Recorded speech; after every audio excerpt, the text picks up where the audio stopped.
marronnier dans les bois de la Madeleine. C'était un garçon tout simple qui avait reçu en héritage une pauvre maison en terre battue. De son jardin bien placé, Benoît regardait la Loire qui s'attardait pour refléter dans ses eaux très sombres les rochers de son bord. Il aimait la saison où les petits genêts faisaient des taches dorées dans ses eaux. Il n'avait jamais eu de lard à mettre dans sa soupe de choux, ni même un peu de beurre pour manger ses pommes de terre. Il aimait chanter le refrain des mariniers de la Loire. Benoît n'aimait pas le ciel délavé qui annonce le beau temps sur les collines de Vibray, d'Audenay ou de Frany. Il attendait avec impatience le vent d'automne qui fait craquer les portes et les feuilles des arbres, car c'est lui qui apporte la pluie et qui rend au fleuve ses eaux tourbillonnantes. C'est alors seulement que les longues et légères rambertes, construites en pin, peuvent glisser enfin sur les eaux tumultueuses de la Loire. Ils doivent se glisser entre les écueils sans nombre tout au long de leur voyage. C'est donc par un soir d'automne, triste et doux, qu'il tira de son armoire sa blouse bleue, son chapeau de feutre. Il va faire bon vite.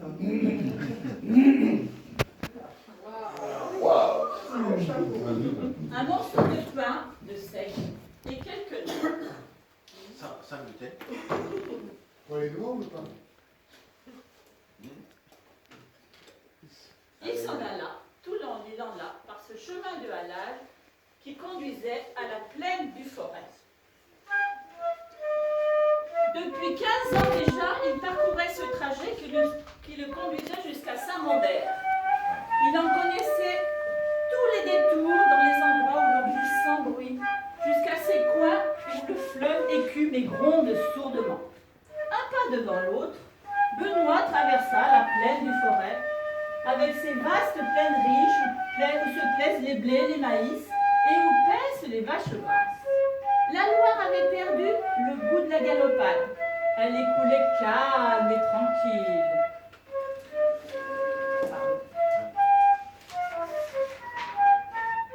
Benoît arriva à la tombée de la nuit à Saint-Rambert.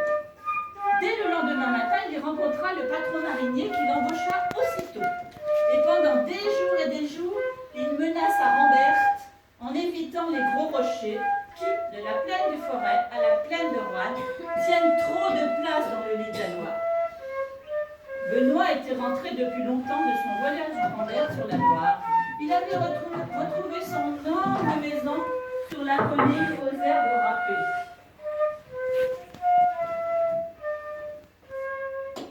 Par un soir de septembre, il revenait de Roanne lorsqu'il sentit tout près de lui d'abord un frôlement. Puis il entendit un léger bruit de pas. Il écarquilla les yeux et aperçut un homme vêtu d'un manteau noir qui marchait à ses côtés. Il semblait jeune, alerte et bien décidé. Sans attendre, il adressa la parole à Benoît, à peine revenu de sa surprise. La nuit tombe vite en septembre, mais ce soir, nous aurons la chance de ne pas avoir de brume pour faire ces quelques pas ensemble. Vous habitez dans les parages? Ma demeure est encore loin d'ici, puisque j'habite plus loin que Saint-Maurice. Je traverse la Loire pour arriver à mon logis. Tant mieux. Le temps paraît moins long lorsqu'on a quelqu'un pour vous tenir compagnie. Pressé d'être renseigné, le pêcheur questionna l'homme qui ne disait plus rien. Votre cheval est sans doute blessé pour que vous soyez obligé de marcher à pied. Je n'ai jamais eu de cheval. J'aime marcher sur les chemins et les sentiers de la campagne rouennaise. La nuit était calme et la Loire luisante comme les écailles de poissons argentés glissaient dans la vallée étroite. Bientôt ils furent à l'endroit où le ruisseau que l'on nomme le Lourdon descend en tourbillonnant de la montagne. Tout d'un coup, l'homme dit en soupirant d'aise. Enfin, me voilà chez moi. Entrez donc le temps de vous reposer un instant et nous boirons ensemble une bonne bouteille de vin de la côte rouennaise. Le pêcheur n'eut pas le temps de crier tout haut son étonnement que le homme avait déjà murmuré quelques paroles incompréhensibles et que la montagne s'était ouverte par enchantement. Entrez, entrez, vous êtes chez un ami. Aussitôt, dans une petite galerie, 1000 petites bougies se mirent à briller dans leur chandelier d'argent. Benoît et son hôte arrivèrent dans une grande salle aux murs de cristal de roche. Il dit alors: Prenez un siège.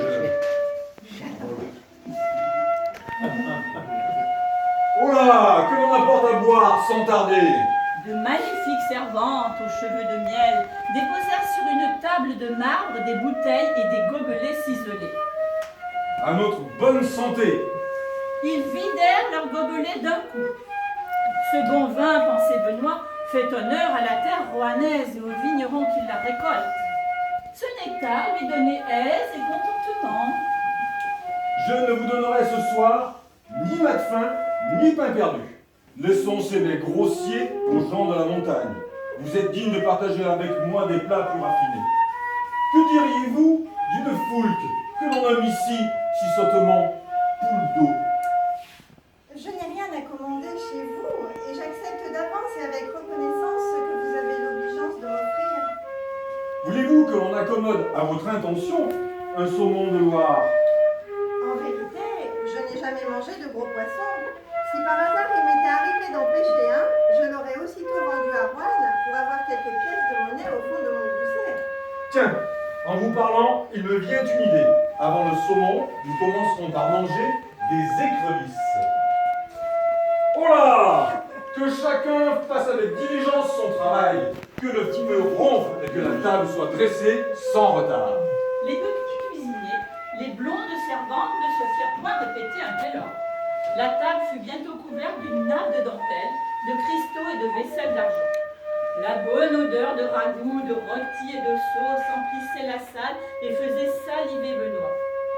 L'homme le pêcheur qui, de tout son courage, travaillait du matin au soir pour ne gagner que du pain noir et des fromages de chèvre, se disait en lui-même: L'argent ne fait sans doute pas le bonheur sur la terre, mais comme il doit aider à supporter les misères de l'existence.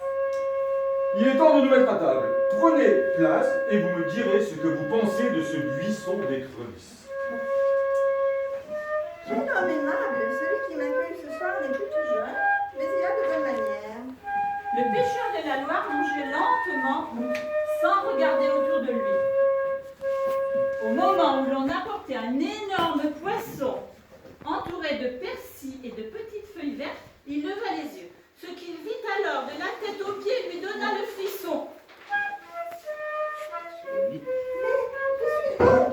Effectivement, avait surgi devant lui un être avec un corps énorme, des mains griffues et un visage à vous glacer le sang. Il avait si peur qu'aucune parole ne pouvait sortir de sa bouche. Il essaya de se protéger en mettant ses mains en avant devant ses yeux, mais il apercevait malgré lui les grosses mains de son compagnon qui s'avançaient pour le saisir. Et il tremblant dont un ongle glaçait ses dents. Benoît se leva et essaya de s'enfuir. Ah! Ah ah! Tu as peur que je te prenne au collet? Tu crois ainsi te dérober? Mais tu sauras que jamais personne ne m'a échappé, car je suis l'ourgon, qui depuis des siècles fait son régal des mariniers de la Loire. En entendant ces paroles, le pêcheur qui venait de comprendre qui était ce mystérieux personnage se sentit défaillir et tomba sur le sol. L'ogre s'écria alors d'une voix forte et méchante: Toi, comme les autres, tu ne reverras jamais ta barque et cette Loire que tu aimais tant. En l'an 2020, l'ogre ne peut plus se régaler des mariniers de Loire. Sa belle demeure a été noyée par les eaux du fleuve, car les hommes ont construit un barrage à Desbrais. Mais lui, qu'est-il devenu maintenant? A-t-il lui aussi été englouti par les hautes eaux? Méfiez-vous, jeunes gens de Saint-Maurice, des nuits de pleine lune. Et non, y a pas de marinier